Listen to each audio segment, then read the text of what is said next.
చితిమంటల సహగమనం ఒకసారే బలి చేస్తుంది.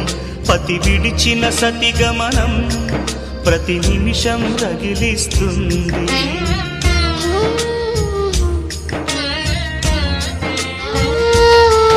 ఆ జ్వాలలతోనే జీవించేటి ధైర్యం అందిస్తూ ఓ బంధువులారా దీవించండి దీర్ఘ సహనమస్తు.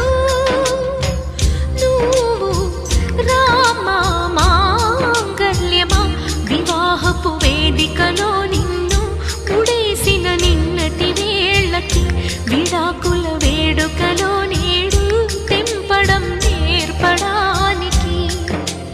పందిరి వేసిన ఆకాశానికి యువమ్మా ఆహ్వానం, పీటలు వేసిన ఈ నేలమ్మకి యువమ్మా